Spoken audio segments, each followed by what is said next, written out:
Dober dan, en prav lep kolesarski pozdrav. Po čudovitih 8 dneh najema se danes peljem v Silkeborg, kjer bom vrnil to gorsko kolo. Gremo proti koncu julija, zjutraj 8:45 je bilo 14 stopinj Celzija. Ker je napoved kazala, da bo v Viborgu med 10 in 12 uro dež, sem se kar takoj odpravil na pot.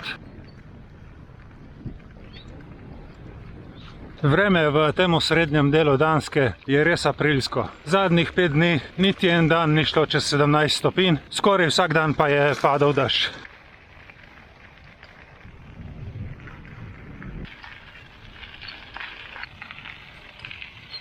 Jaz bom ostal v Viborgu še 3 dni, kolo pa vračam že danes, zato ker nisem hotel, da se vse dogaja na zadnji dan, ko moraš spakirati, zapustiti apartma, se peljati na letališče, vrniti rentakar. Tako da sem ga najel samo za 8 dni, najem me je pa prišel 29 evrov na dan. Kaj naj rečem?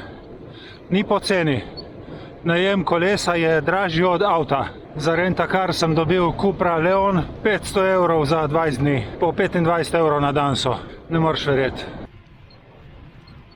Najem kolesa je drag tudi, če pomisliš tako, da sem v 8 dneh plačal 1/3 njegove polne cene. Ampak, glej, jaz bom na teh 220 ali 230 evrov v roku enega meseca že pozabil, spomini so pa za zmeraj. Jaz sem se res trudil, da bi izkoristil maksimalno to kolo, tako da sem šel vsak dan na vožnjo, pa čeprav se je ne dvakrat zgodilo, da sva z ženo pohajala cel dan, sem šel za 1 uro, mogoče šele ob 8 zvečer.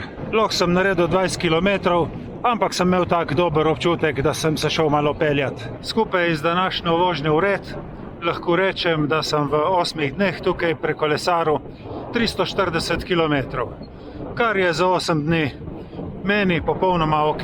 Tale današnja proga gre iz Viborga v Silkeborg, bom pa dal od spodaj link do moje Strave, kjer si jo lahko pogledate. Čeprav, kakor zdaj vidim, zna biti tudi v Silkeborgu dež, ampak nimam kaj. V vsakem primeru moram priti tja. Kakor sem povedal že v prejšnjem videu, sem imel v najemu kolo Trek Marlin 6, ki me je tako navdušil, da že ves čas razmišljam, da bi si tudi doma kupil eno tako gorsko kolo. Lahko tudi rečem, da na vseh teh 300 plus kilometrih z njim nisem imel nobenih težav, nobene nesreče, padca, karkoli. Edini incident je doživel moj telefon, ki je enkrat padel v vodo, ampak jo je odnesel brez praske in brez posledic.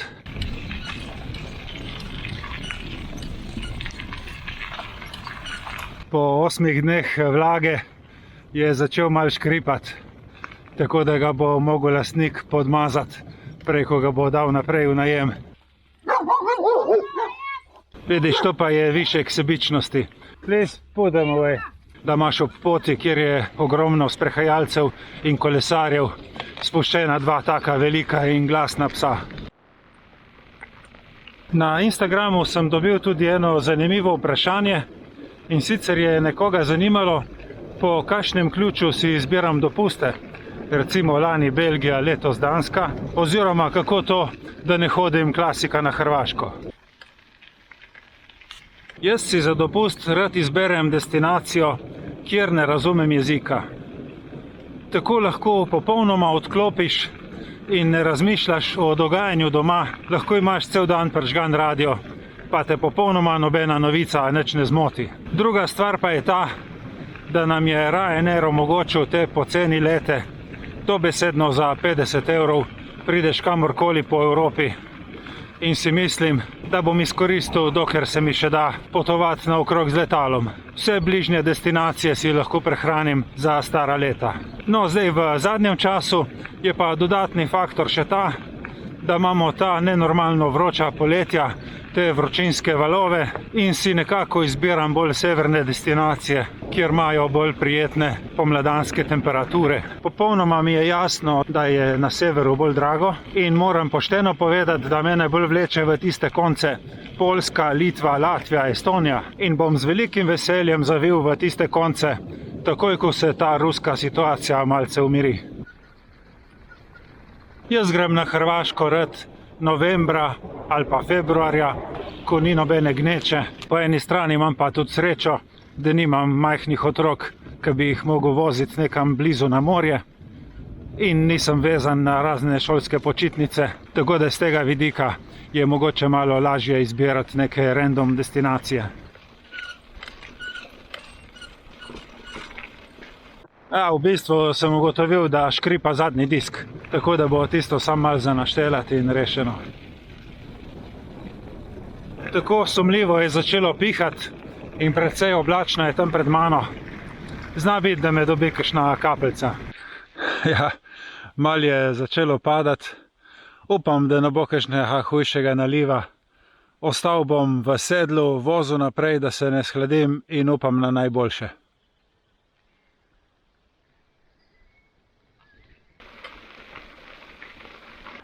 Tle sem naletel na eno čudno pot.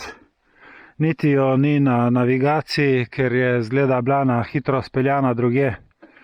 Ne vem, kako bom prišel tle čez.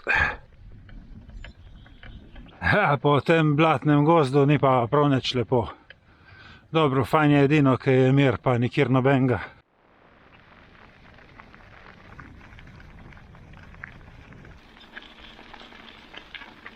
Ja, midva z ženo danes sva imela še velike plane za Silkeborg. Tam sva se imela nameniti malo okopati, potem na kakšno kosilo, pa na sprehod po mestu. Sam zdaj, če bo cel čas deževalo, pa to ne bo tako.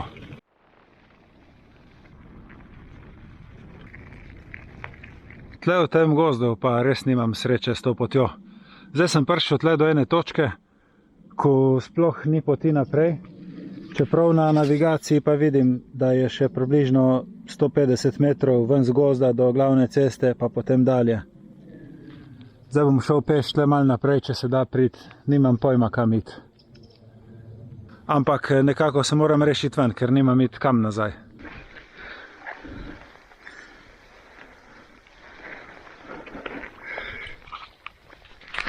Ne, to sigurno ni prava pot.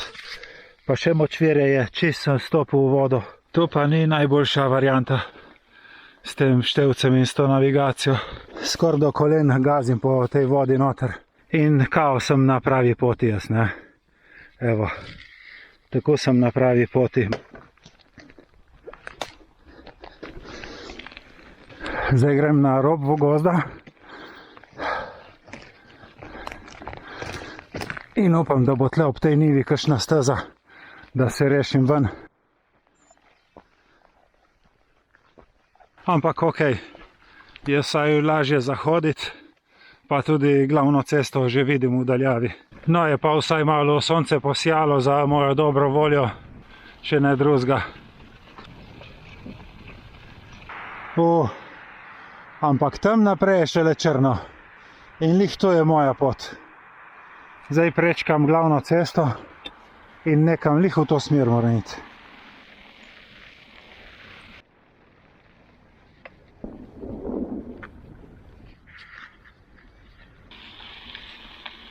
Vztrajam, grem naprej.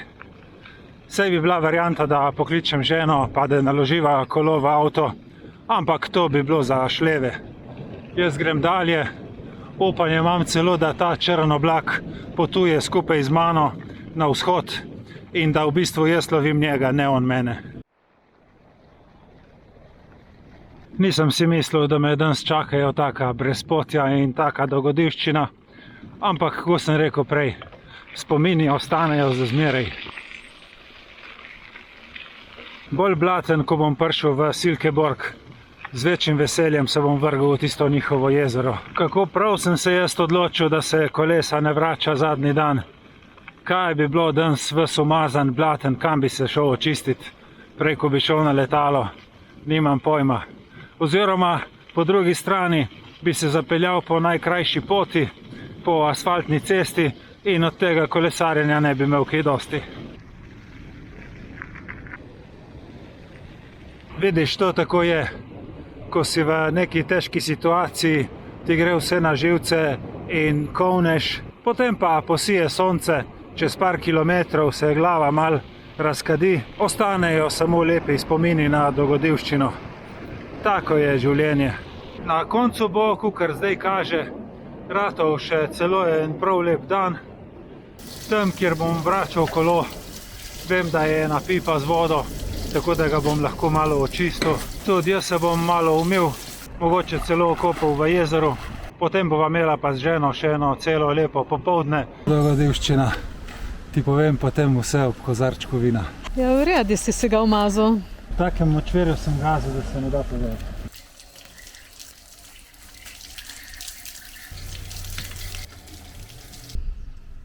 Vidiš, zdaj imava pa še sončka. O, super. To pa prav paše, je dosti bolj topla, ker je jezerce in se zleva, fajn se greje. Sicer vreme ni najbolj idealno, ampak je vseeno super. Jaz vam bi rad zaželel, kjerkoli že boste, eno lepo poletje, varno vožnjo, čim več lepih kilometrov. Hvala vam za vašo pozornost in se vidimo prihodnjič. Čau, čau.